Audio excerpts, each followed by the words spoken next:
صقور السلام هم أبطال مصر، أصحاب النصر وصانعوه، وهم حينما يحتفلون بأعياد انتصارهم إنما يعبرون بذلك عن أن رسالتهم المقدسة هي التي جاءت بالسلام ومهدت له.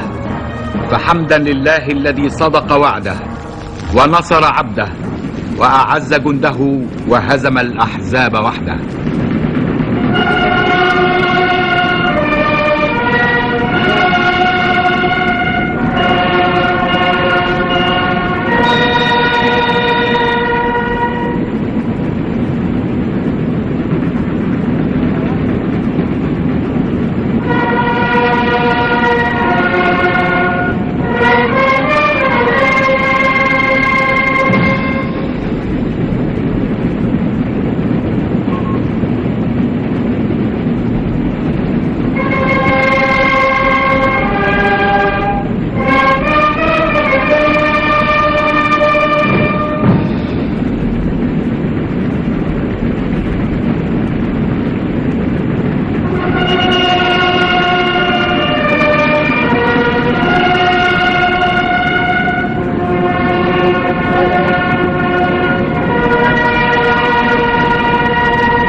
شرف السلام الوطني.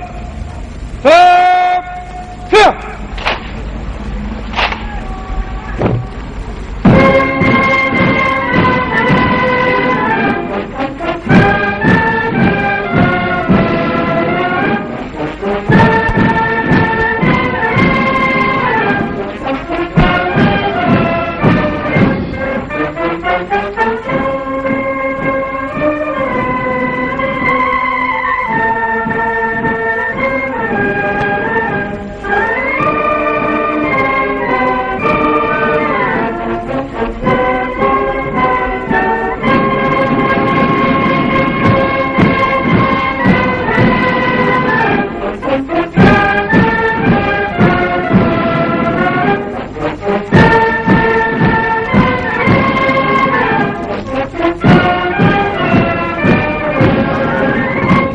على الشرف جبل فيه.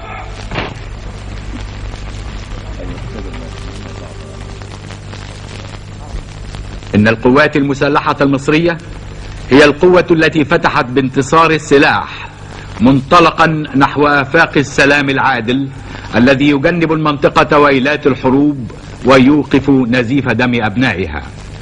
إن القوات المسلحة هي الدرع الذي يحمي السلام، وهي القوة التي تؤمن طريق الحرية والعزة.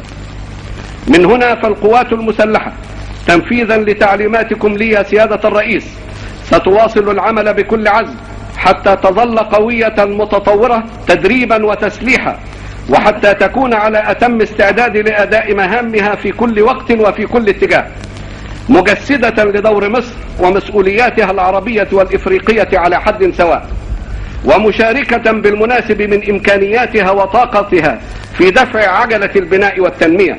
فالهدف أولا وأخيرا هو الخير لمصر أرضا وإنسانا، بناء وتعميرا، حرية وازدهارا. سيادة الرئيس، إن القوات المصطفة في الساحة أمام سيادتكم الآن هي قوات رمزية من الجيشين الثاني والثالث الميدانيين اللذين كان لهما دورهما التاريخي البارز في معارك أكتوبر المجيدة. وقبل أن أصحبكم يا سيادة الرئيس في جولة تتفقدون فيها تلك القوات، أود وأنا ابن القوات المسلحة الذي يعرف طبيعة الإنسان المصري المقاتل أن أؤكد لسيادتكم أمرين. الأول أن القوات المسلحة تدرك معنى أن تظل قوية ساهرة، وكيف ولماذا يتحتم أن تظل قوية ساهرة.